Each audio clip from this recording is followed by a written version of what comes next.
வணக்கம், வந்தனம், நமஸ்தே, நமஸ்கார். இன்றைய பொழுது நலம் தரும், பலம் தரும், நன்மை தரும் நாளாக அமையட்டும்.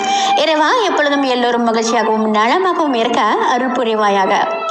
கர்மா என்பது நிச்சயமான ஒன்று. நீங்கள் யாருக்கும் எதை செய்தாலும் அது ரெட்டிப்பாக திரும்ப கிடைக்கும்.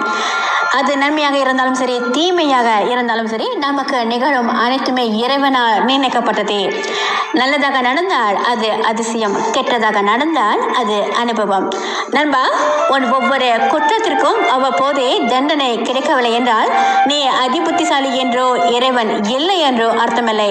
உனக்கான தண்டனை கடுமையாகி கொண்டிருக்கிறது என்ற அர்த்தம். நன்மையோ தீமையோ அவரவர் செய்யும் செயல்களுக்கு உண்மையான பலனை இன்று இல்லையானாலும் என்றாவது ஒரு நாள் நிச்சயம் அனுபவித்தாக வேண்டும் என்பது இப்பிரபஞ்சத்தின் நியதியாகும். நண்பா, நீ கொடுத்த மரியாதையும், நீ செய்த தர்மமும் தானமும், நீ செய்த துரோகமும் கண்டிப்பாக ஒரு நாள் உன்னை தேடி வந்து நீ செய்ததை விட மிக மிக சிறப்பாக செய்துவிட்டே போகும்.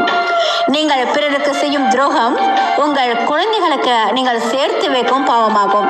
கோபத்தில் நீங்கள் செய்யும் பாவமும் துரோகமும் உங்கள் பிள்ளைகளுக்கு உங்களால் சேர்த்து வைக்கப்படும் பரம்பரை சொத்து. அனுபவித்தே ஆக வேண்டும். நண்பா, நீ அடுத்தவர்களுக்கு எதை கொடுக்கிறாயோ அதையே வட்டியும் முதலுமாக ஆண்டவர் தருகிறார். அன்பானாலும் சரி, துரோகமானாலும் சரி, நாம் பிறருக்கு செய்வது மற்றொரு மூலமாக நமக்கே வந்து சேரும். அது உதவியாக இருந்தாலும் சரி, துரோகமாக இருந்தாலும் சரி. ஒருவர் உன்னால் மனமுடைந்து அந்த இறைவனிடம் முறையிட்டு அழும் நிலைக்கு ஒருபோதும் கொண்டு வந்து விடாதே.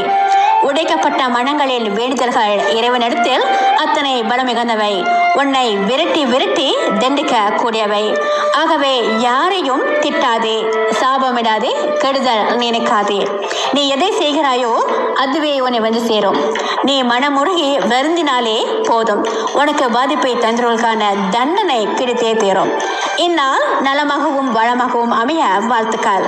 இன்பமே சூழ்க, எல்லோரும் வாழ்க என்று அன்புடன் மகிமான மாச்சாப்.